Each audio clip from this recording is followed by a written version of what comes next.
नमस्कार साथियों, मैं केडी स्टडी बाय अंकित राजा चैनल पर आपका हार्दिक स्वागत करता हूं। तो मैं अपना नाम आप लोगों को पहले बताऊंगा। मेरा कुलदीप चौधरी नाम है। मैं आप लोगों के लिए मैथमेटिक्स की आप लोगों के लिए फैकल्टी हूं और मैथमेटिक्स अर्थमेटिक और एडवांस दोनों ही मैथ में आप लोगों को पढ़ाऊंगा। तो मैं आज एडवांस मैथ का एक फर्स्ट चैप्टर की स्टार्टिंग करता हूं और वो फर्स्ट चैप्टर है आप लोगों का नंबर सिस्टम। तो मैं नंबर सिस्टम से पहले आप लोगों के लिए एक चीज बोलना चाहूंगा कि सबसे पहले आप लोग अपने YouTube चैनल पर यह आ रहा होगा केडी स्टडी बाय अंकित राजा, उसको सब्सक्राइब करें और ज्यादा से ज्यादा संख्या में शेयर करें। ये आप लोगों से वादा है कि जो कंटेंट हम आप लोगों को देंगे वो आपको डायरेक्टली पेपर को टच करेगा, ठीक है। और ये नहीं आप लोगों को, देखो एक दिन में क्लास आप लेने से कोई एडवांस या कोई भी आप लोगों का कोई भी एग्जाम क्रैक नहीं होगा। कंटिन्यूटी रखनी पड़ेगी। 2-4 महीने, 6 महीने, 1 साल भी लग जाता है, लेकिन सिलेक्शन होगा, ये वादा है आप लोगों से, ठीक है। तो मैं स्टडी स्टार्ट करता हूं आप लोगों की। तो मैं सबसे फर्स्ट चैप्टर स्टार्ट करूंगा। तो देखिएगा, आपका फर्स्ट चैप्टर है आप लोगों का नंबर सिस्टम।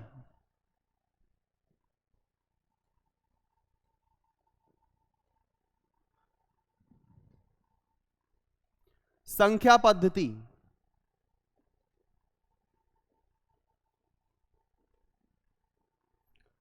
तो देखो, नंबर सिस्टम में सबसे पहली स्टार्टिंग चीज क्या होती है, मैं स्टार्टिंग करूंगा कॉम्प्लेक्स नंबर से। तो देखो, इसमें स्टार्टिंग होती है आप लोगों की कॉम्प्लेक्स नंबर। कॉम्प्लेक्स नंबर को बोलते हैं सम्मिश्र संख्या। क्या बोलेंगे? सम्मिश्र संख्या। तो जो सम्मिश्र संख्या आप लोगों की होती है वो देखिएगा, सभी लोगों ने पढ़ा होगा कि सम्मिश्र संख्या होता है a प्लस आई बी।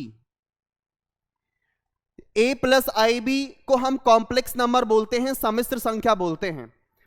तो यहां पर a जो होगा, a होता है आप लोगों का रियल पार्ट। जो a होगा आप लोगों का कौन सा पार्ट होगा? Real part.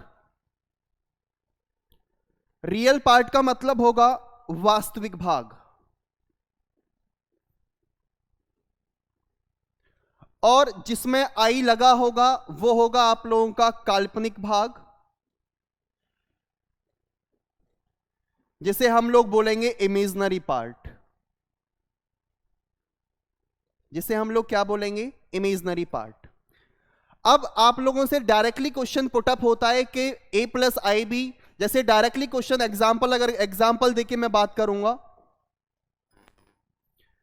जैसे 2 प्लस 3i, जहां आपका 2 प्लस 3i लिखा हुआ है, 2 is a real part and 3 is a imaginary part. 2 को हम क्या बोलेंगे? वास्तविक भाग बोलेंगे, और 3 को हम क्या बोलेंगे? काल्पनिक भाग बोलेंगे। जैसे यहां पर आप लोगों का i है, i को हम बोलते हैं आयोटा। क्या बोलते हैं? आयोटा। आयोटा का मतलब यहां पर यह है कि जो i की डायरेक्टली वैल्यू होती है कि i इज इक्वल टू क्या होता है आप लोगों का? Root minus 1। ये सभी लोगों ने पढ़ा होगा कि i इज इक्वल टू होता है आप लोगों का रूट माइनस 1 और i स्क्वायर होता है आप लोगों का 1। ये चीज समझ में आई होगी कि कॉम्प्लेक्स नंबर को 2 पार्टों में डिवाइड किया जाता है, कि एक होता है रियल पार्ट और एक होता है इमेजिनरी पार्ट। जैसे इमेजिनरी पार्ट जिसमें i लगा होगा that is called imaginary part, जिसमें i नहीं लगा होगा that is called real part. अब हमको जो पढ़ना होता है कॉम्पिटिटिव एग्जाम के लिए, हमको सिर्फ रियल पार्ट पढ़ना होता है, हमको इमेजिनरी पार्ट नहीं पढ़ना होता। इमेजिनरी पार्ट से क्वेश्चन पुटअप नहीं होता है कॉम्पिटिटिव एग्जाम में। यह आपका एनडीए एयरफोर्स एक्स के लिए यूज होता है, लेकिन हमारे लिए यूज नहीं होगा। देखिएगा आगे। अब मैं बात करूंगा रियल पार्ट की।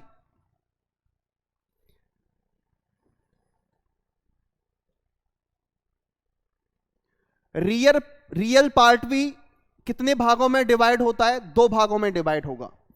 रियल पार्ट भी आप लोगों के 2 भागों में डिवाइड होगा।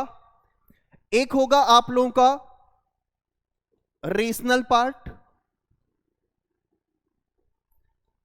और एक होगा आप लोगों का इरेशनल पार्ट।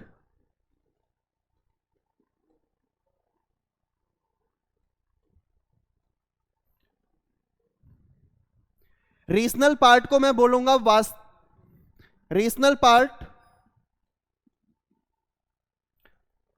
देखो एक होगा rational part, irrational part. Rational part होंगे आप लोगों के परिमेय संख्या, क्या होगा, परिमेय संख्या। इरेशनल पार्ट होगा आप लोगों का अपरिमेय संख्या।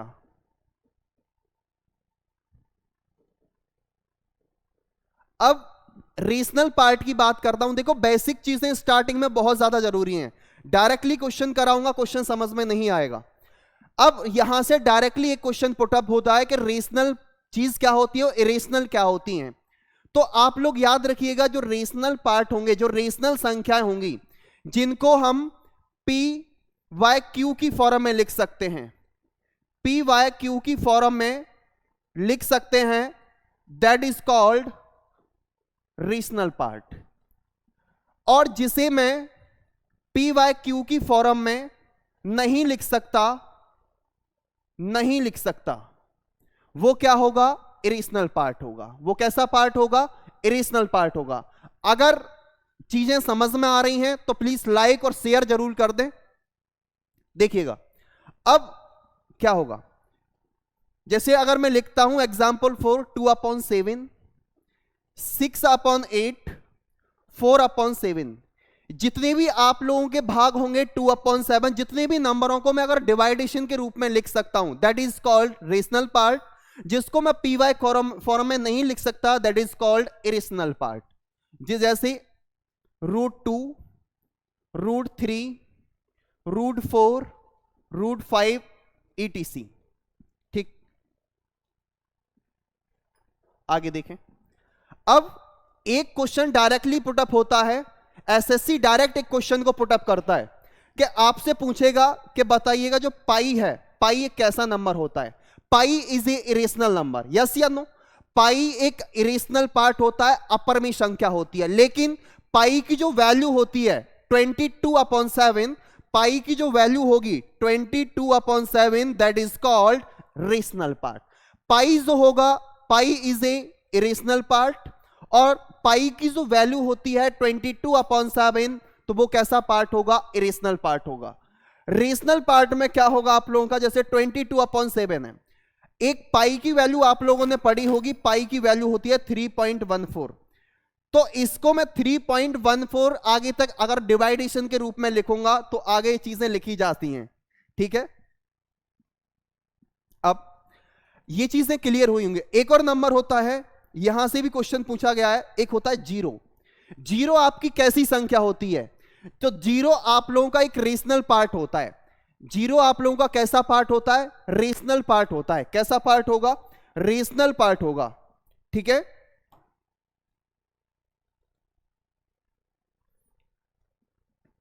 आगे देखिएगा। अब बात होगी आप लोगों की डेसिमल की।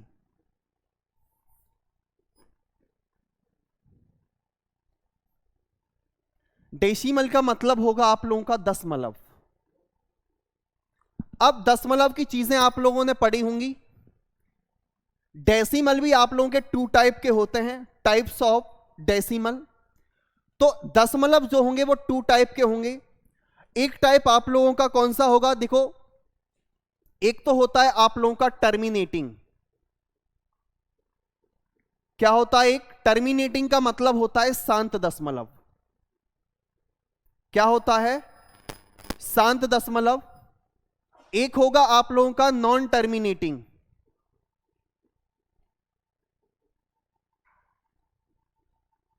और नॉन टर्मिनेटिंग का मतलब होता है अशांत दशमलव।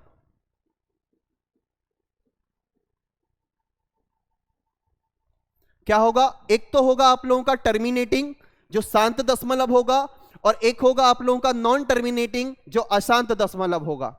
अब जैसे टर्मिनेटिंग का देखो, यहां से कंफ्यूजन होता है। जैसे ये यहां पर खुद ही एग्जांपल, अगर मैं शांत दशमलव की बात करूंगा, शांत दशमलव की अगर मैं बात करूंगा, तो शांत से ही आप लोगों को टर्मिनेटिंग से ही खुद फाइंड हो रहा होगा कि टर्मिनेटिंग है क्या चीज। देखें, शांत अगर मैं बात करता हूं 0.2, 3 और 5, यहीं तक डेसिमल आपका यहीं रुक गया, तो इस नंबर को मैं बोलूंगा टर्मिनेटिंग डेसिमल, मतलब कि शांत दशमलव। बातें क्लियर हो रही हैं? अगर चीजें अच्छे से क्लियर हो रही हैं तो प्लीज शेयर और सब्सक्राइब जरूर कर दीजिएगा। अब देखिएगा, अगर मैं एग्जांपल दूसरा लेता हूं कि 0.578, जहां भी आपका दशमलव रुक जाएगा, यहां भी आपका दशमलव डेसिमल स्टॉप होगा, that is called terminating decimal. अब बात करूंगा नॉन टर्मिनेटिंग की, तो नॉन टर्मिनेटिंग भी अपने आप में 2 टाइप्स का होता है। वो कैसे होगा देखें। एक होता है आप लोगों का रिपीटिंग डेसिमल, रिपीटिंग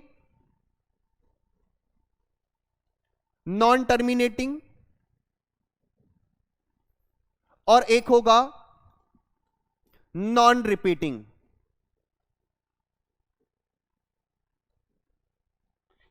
देखिएगा, अब रिपीटिंग का मतलब क्या होता है, हिंदी में बोलते हैं इसको पुनरावर्ती, और इसे बोलेंगे अपुनरावर्ती। कुछ चीजें ऐसी होंगी जो आप लोगों को हिंदी में समझ में ना आकर के इंग्लिश में समझ में आएंगी, जैसे रिपीटिंग डेसिमल, और एक होता है नॉन रिपीटिंग डेसिमल। तो जो रिपीटिंग डेसिमल होगा वो क्या होगा, और एक होगा नॉन रिपीटिंग डेसिमल, तो वो आपको देखना है कि वो क्या होगा। देखें, अब रिपीटिंग की बात कर रहा है, तो रिपीटिंग में मेरे भाई देखो क्या होता है। रिपीटिंग का मतलब है रिपीट होना, कोई भी नंबर है वो रिपीट होगा। वो देखें 0.5555 और 5 dot dot infinite, that is called repeating decimal.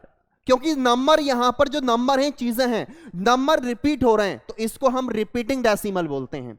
अगर एक और चीज कि अगर मैं इसको रोकना चाह रहा हूं कि 0.55 दैट इज इनफाइनाइट तक है, और अगर मैं इसको रोकना चाह रहा हूं तो 0.5 के ऊपर लग जाएगा बार। जिस नंबर के ऊपर बार लगता है वो बार ये शो करेगा कि जो नंबर है वो आपका बहुत इनफाइनाइट तक है, अनंत तक। जैसी 0.575757 dot dot dot infinite, number repeat हो रहे हैं, तो रिपीट का मतलब होगा रिपीटिंग डेसिमल कि 0.57 0.57 5757 ऐसे चलता रहेगा, तो उसको हम पुनरावर्ती मतलब कि रिपीटिंग डेसिमल बोलेंगे। और अगर ये मुझे रोकना है तो मैं इसको लिखूंगा 0.57 के ऊपर बार। चीजें समझ में आ रही होंगी? आगे देखें। अब नॉन रिपीटिंग की बात करूंगा। नंबर्स रिपीट होंगे लेकिन नंबर्स एक जैसे नहीं होंगे। नॉन रिपीटिंग है, रिपीट तो होंगे नंबर लेकिन नंबर एक जैसे नहीं होंगे। जैसे 0.23546712012 डॉट डॉट इनफाइनाइट। नंबर तो रिपीट हो रहे हैं लेकिन नंबर एक जैसे नहीं है, इसलिए that is called non repeating decimal होगा, अपुनरावर्ती। नंबर का बार बार आना पुनरावर्ती होगा, नंबर का बार बार ना आना अपुनरावर्ती होगा। अब आगे देखें 0.562482 डॉट डॉट इनफाइनाइट, तो इनको भी हम क्या बोलेंगे? डेसिमल बोलेंगे। क्या बोलेंगे? और नॉन रिपीटिंग डेसिमल होगा क्योंकि नंबर्स रिपीट नहीं हो रहे हैं। ठीक है, अब एक क्वेश्चन और बनता है यहां से। देखें, मैं यही बताता हूं कि अगर मैं 0.5 के ऊपर बार लगा हुआ है तो आपने पढ़ा होगा कि एक बार हटाने के बाद एक नंबर नीचे आता है, वो आता है 9। तो मैं इसको लिख सकता हूं 0.5 के ऊपर बार है, बार हटाऊंगा तो नंबर क्या आ जाएगा? 5/9। तो अब आप ये पता लगा पा रहे होंगे कि जो 5/9 है P/Q फॉर्म में लिख गया। किस फॉर्म में लिख गया? P/Q की फॉर्म में लिख गया। अगर देखो, अगर P/Q की फॉर्म में वो लिखा जा रहा है तो मैंने अभी अभी बताया था आप लोगों के लिए कि वो कैसा नंबर होता है आप लोगों का। जो P/Q की फॉर्म में लिखा जाएगा दैट इज कॉल्ड, उसे मैं परमेय संख्या बोलूंगा, रेशनल नंबर बोलूंगा। जो इसको मैं बटे के रूप में नहीं लिख सकता क्योंकि इनफाइनाइट चीजें हैं, कंफर्म चीजें नहीं है कि कहां तक ये नंबर्स जा रहे हैं। तो देखें कि अगर P/Q की फॉर्म में मैं इसको नहीं लिख सकता तो आप बोल सकते हो कि जो नॉन रिपीटिंग डेसिमल होंगे वो एक इरेशनल नंबर होंगे। कैसे नंबर होंगे? इरेशनल। कैसे नंबर होंगे आप लोगों के? इरेशनल नंबर होंगे। देखें आगे, ये चीजें समझ में। अगर रिपीटिंग डेसिमल की बात, डायरेक्ट क्वेश्चन पूछा गया है कि जो रिपीटिंग डेसिमल है कैसे, पुनरावर्ती दशमलव कैसे होते हैं, क्वेश्चन होता है परमेय अपरमेय, बोल देगा कि रिपीटिंग डेसिमल कैसे डेसिमल है, बोलेगा कैसे डेसिमल है, रेशनल है, इरेशनल है, या इंटीजर है, या होल नंबर है, या नन ऑफ दीज, कुछ भी बोल सकता है। तो आपको पता है कि रिपीटिंग डेसिमल कैसा डेसिमल होगा, एक रिपीटिंग डेसिमल इरेशनल परमेय संख्या होगी। चीजें समझ में आ रही तो प्लीज लाइक और शेयर जरूर करें। आगे देखें,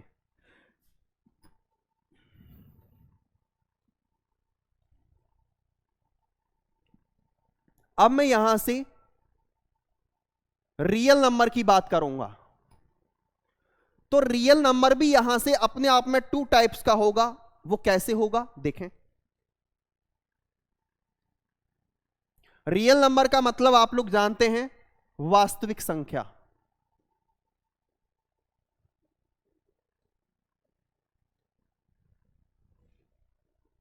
वास्तविक संख्या, तो वास्तविक संख्या टू टाइप की होती हैं।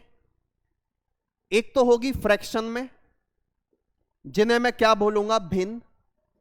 जो फ्रैक्शन में वैल्यू होंगी, एक तो होंगी भिन्न, जो भिन्न के रूप में लिखी जाएंगी, वो भी रियल नंबर होंगे। और एक होंगे आप लोगों के इंटीजर। क्या होंगे? इंटीजर का मतलब होता है पूर्णांक। कैसी संख्या? पूर्णांक।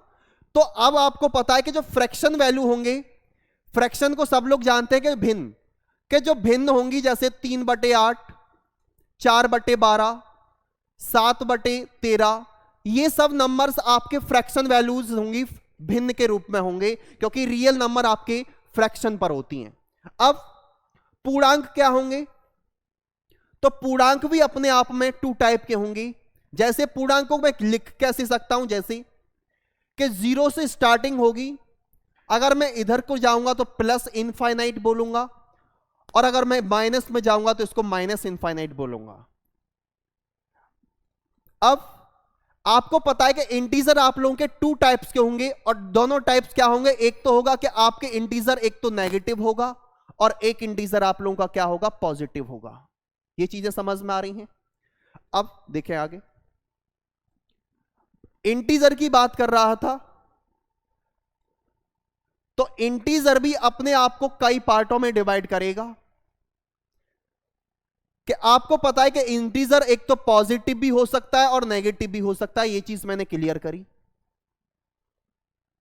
अब इंटीजर एक पार्ट और बनाएगा, जिन्हें हम लोग होल नंबर बोलेंगे।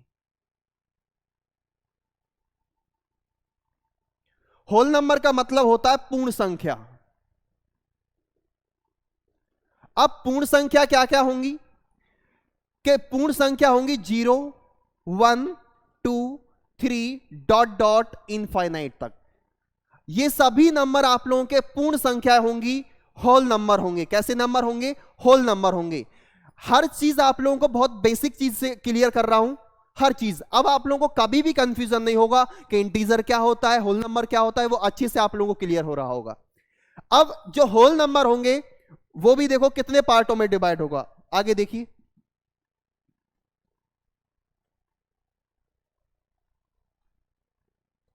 होल नंबर का मतलब है पूर्ण संख्या। अभी आपको बताया कि जो होल नंबर होंगे कि वो 0, 1, 2, 3, 4, 5 डॉट डॉट इनफाइनाइट तक होगा। यस या नो? आप देखें, यहां से 0 निकल जाएगा, नंबर बच जाएंगे आप लोगों की कौन कौन से? 1, 2, 3, 4, 5 डॉट डॉट इनफाइनाइट। जब 0 यहां से अलग हो जाएगा होल नंबर से, 0 के बचने के बाद जितने भी नंबर्स आपके बच जाते हैं, that is called natural number. इनको हम क्या बोलेंगे? नेचुरल नंबर बोलेंगे, प्राकृतिक संख्या। अब आपको पता लगा होगा कि प्राकृतिक संख्या क्या होती है। 1, 2, 3, 4 डॉट डॉट इनफाइनाइट जितने भी नंबर्स होंगे आप लोगों के सभी कैसे होंगे? प्राकृतिक संख्या होंगी, नेचुरल नंबर होंगे। देखें, अब नेचुरल नंबर भी अपने पार्ट को डिवाइड करेगा। वो कैसे करेगा देखें।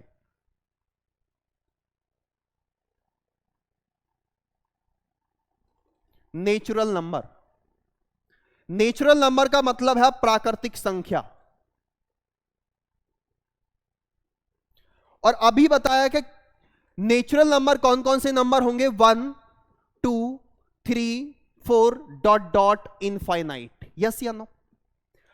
नेचुरल नंबर में सबसे पहले एक और, ये natural number, types of natural number की अगर मैं बात करूंगा तो इसमें से एक 1 आपका बाहर होगा।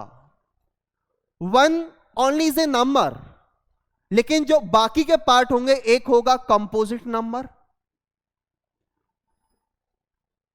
कंपोजिट नंबर को बोलेंगे हम भाज्य संख्या, और एक होगा आप लोगों का प्राइम नंबर, उसको बोलेंगे हम अभाज्य संख्या।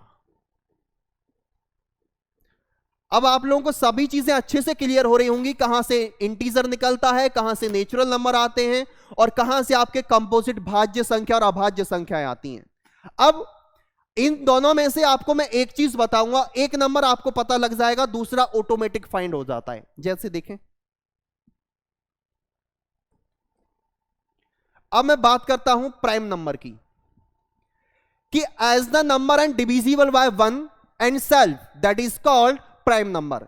जो नंबर 1 से डिवाइड होगा और खुद से डिवाइड होगा, उसको हम अभाज्य संख्या बोलेंगे। कैसी संख्या बोलेंगे? अभाज्य संख्या। सबसे पहले क्वेश्चन यह पूछा जाता है कि सबसे छोटी अभाज्य संख्या कौन सी होती है? 2।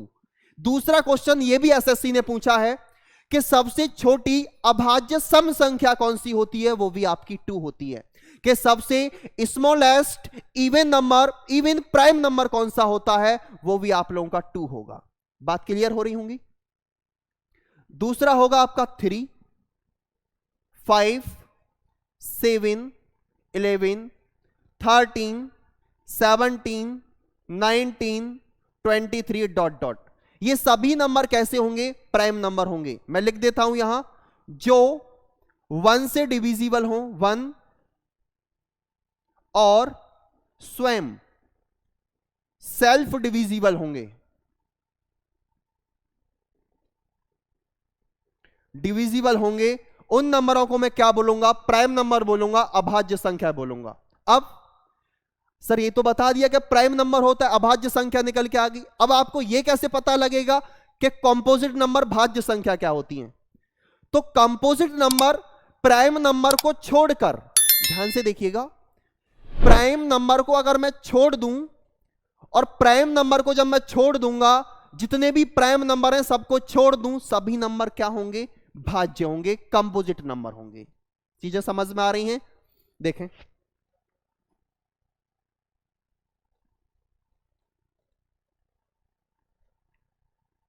कि जो नंबर 1 से डिवाइड हो, as the number and divisible by 1 and self and other, that is called composite number.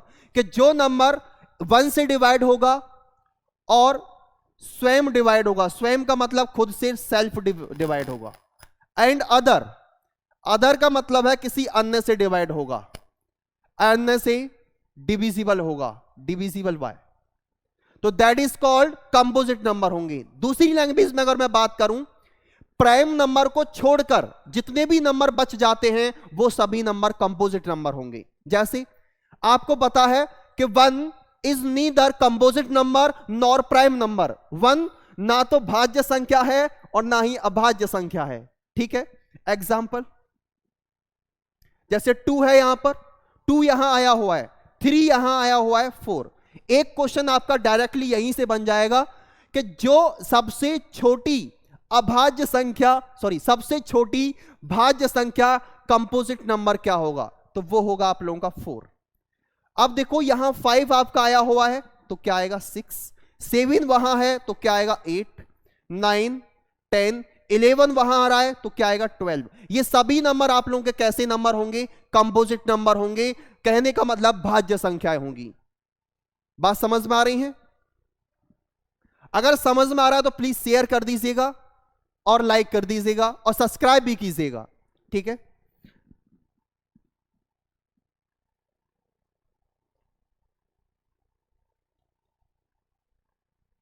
अब देखें आगे। एक होता है आप लोगों का ट्विन प्राइम नंबर, युग्म अभाज्य संख्या।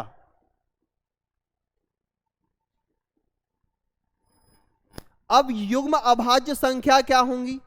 आपको पता है कि युग्म अभाज्य ऐसी कोई भी प्राइम नंबर, ऐसा कोई भी प्राइम नंबर है जिसका डिफरेंस 2 हो। कोई दो प्राइम नंबर उठा लीजिएगा, लिख देता हूं, कोई भी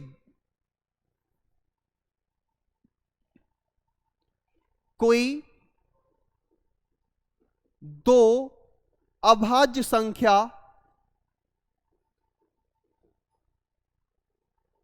प्राइम नंबर जिनका डिफरेंस अंतर 2 होता है, उन्हें हम ट्विन प्राइम नंबर बोलते हैं। क्या बोलेंगे? ट्विन प्राइम नंबर बोलते हैं। जैसे एग्जाम्पल 2 नहीं होगा, मैं लिख सकता हूं 3 5। 3 और 5 के बीच में आपको पता है कितने नंबर का डिफरेंस है? सिर्फ 2 नंबर का डिफरेंस है। जब 2 नंबर का डिफरेंस है, that is called twin prime number. 5 7, तो ये भी आपके कैसे नंबर हैं? ट्विन प्राइम नंबर हैं। कैसे नंबर हैं? ट्विन प्राइम नंबर हैं। 7 और 9 नहीं हो सकता क्योंकि डिफरेंस नहीं है। 11 और 13 होगा। तो ये नंबर सभी कैसे होंगे? ट्विन प्राइम नंबर होंगे। कैसे नंबर होंगे? ट्विन प्राइम नंबर होंगे। चीजें समझ में आ रही होंगी? आगे देखें। एक होता है आप लोगों का को प्राइम नंबर, सहअभाज्य संख्या।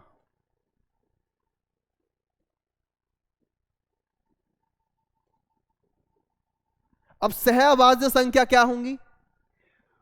कोई भी नेचुरल नंबर है, कोई भी नेचुरल नंबर, उन नेचुरल नंबरों का या कोई भी दो प्राइम नंबर हैं और उन दोनों प्राइम नंबरों का HCF क्या हो? 1 हो।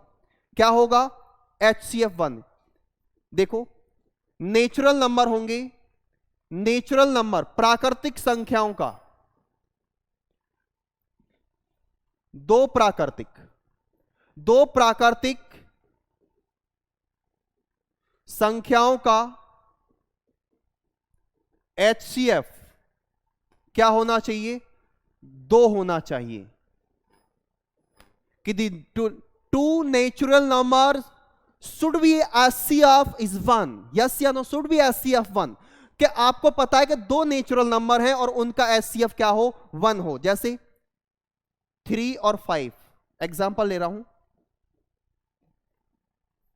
3 और 5 का आपको पता है 3 और 5 का HCF 1 होगा।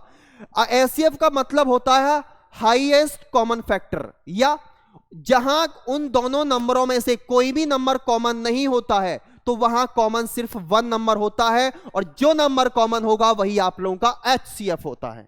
तो आपको पता है कि इसका जो HCF होगा, HCF का मतलब है मासा, तो मासा क्या होगा? 1। तो ये कैसे नंबर होंगे? आपके को प्राइम नंबर होंगे। चीजें समझ में आ रही होंगी? देखें आगे। एक और चीज आप लोगों से पूछी जाती है, प्लेस वैल्यू। प्लेस वैल्यू का मतलब होता है स्थानीय मान। डायरेक्टली कभी कभी रेलवे क्वेश्चन डायरेक्ट पुटअप करता है, लेकिन यहां पर प्लेस वैल्यू पर क्या होता है देखें। 5 6 7 8 इस तरीके से मैं लिखता हूं। अब आप लोगों से डायरेक्टली ये तो पता है कि जो 8 है आप लोगों की यूनिट डिजिट है, इकाई का अंक है। 7 है, 7 आपकी सेकंड यूनिट डिजिट है, दहाई का नंबर है। थर्ड यूनिट डिजिट है, क्या होगा? सैकड़ा होगा। समझ में आ रहा है? लेकिन ये तो आपको पता है कि ये 8 होता है, 8 इंटू 1 कर देते हैं तो 8 आ जाता है, 7 इंटू 10 कर देंगे तो 70 आ जाएगा। लेकिन कभी कभी आपको ये नहीं पता होगा, जैसे 8, कि ये 1 कहां से आता है, और अगर मैं लिखूं कि 7 का प्लेस वैल्यू फाइंड करो तो आप लिखोगे 7 इंटू 10 70 होता है। ये सब लोग जानते हैं, लेकिन ये नहीं पता ये आता कैसे है। देखें, एक तो होता है 10 की पावर 0, अगर 10 की पावर 0 है तो वो मेरी यूनिट डिजिट होगी। सेकंड होगा 10 की पावर 1, 10 की पावर 2, 10 की पावर 3। तो ये सभी नंबर मेरे क्या होंगे, प्लेस वैल्यू फाइंड करेंगे। क्या फाइंड करेंगे, प्लेस वैल्यू फाइंड करेंगे। अगर मैं इसकी बात करूं 7 इंटू 10 तो आपको पता है कि 70 हो जाएगा। अगर मैं 6 इंटू, अब आपको पता है 10 स्क्वायर है, तो 10 स्क्वायर को मैं 100 लिखूंगा तो क्या आ जाएगा 600। ये चीजें तो समझ में आई होंगी। लेकिन कभी कभी क्वेश्चंस में क्या देगा कि 56.78 इस तरीके से दे देगा। अब आपको पता है ये रटा पड़ा है, 6ठी 7वीं क्लास से स्टार्टिंग हो जाती है प्लेस वैल्यू की, लेकिन पॉइंट की कंडीशंस क्या होती है यहां, वो आपको पॉइंट में ही क्वेश्चन पूछेगा। जैसे आपको ये पता है कि ये अभी मैंने बताया कि 10 की पावर 0 आपकी यूनिट डिजिट होगी, 10 की पावर 1 आपकी सेकंड यूनिट डिजिट होगी, लेकिन ये 0 1 2 3 इस तरीके से जा रही हैं तो प्लेस वैल्यू होंगी। अगर पॉइंट के बाद नंबर जाता है तो हम उसको लिखेंगे 10 की पावर -1, क्योंकि माइनस पॉइंट के बाद का प्लेस वैल्यू फाइंड कर रहा है। और अगर लिखता है 10 की पावर -2, अब चीजें यहां पॉइंट लगाए, ये चीजें माइनस में बढ़ेंगी, पॉइंट से पहले वाली चीजें प्लस में बढ़ेंगी। लेकिन आपको यूनिट डिजिट जो होगी, जैसे 10 की पावर 0 तो आपको पता है यूनिट डिजिट होती है 1। आपको पता है 10 की पावर 1 है तो मुझे पता है सेकंड यूनिट डिजिट होगी, 2.5 का अंक होगा 10 आएगा। अगर मैं आगे और बढ़ता हूं, जैसे यहां 10 की पावर 2 है तो 10 की पावर 2 होती है 100, तो आपको पता है सैकड़ा चीज होगी, थर्ड यूनिट डिजिट होगी। अब अगर मैं पूछता हूं find the place value of 8, कि 8 का स्थानीय मान क्या होगा, तो 8 का स्थानीय मान देखें क्या होगा। सबको अभी मैंने बताया कि 8 इंटू, तो मैं क्या करूंगा 10 की पावर -2, तो मैं लिख सकता हूं 8/100 आपका क्या होगा, प्लेस वैल्यू होगा। अगर चीजें और आगे बढ़ रही होती तो 10 की पावर -3, 10 की पावर -4 इस तरीके से जाती रहेंगी, इंक्रीज होंगी। चीजें समझ में आ रही होंगी। तो देखो क्लास आप लोगों को समझ में आई होगी। बेसिक पॉइंट मैंने नंबर सिस्टम के सारे कंप्लीट किए हैं, हर बेसिक पॉइंट, और इससे भी बेहतरीन क्लास आगे नेक्स्ट क्लास होगी। तो ठीक है साथियों, जय हिंद साथियों।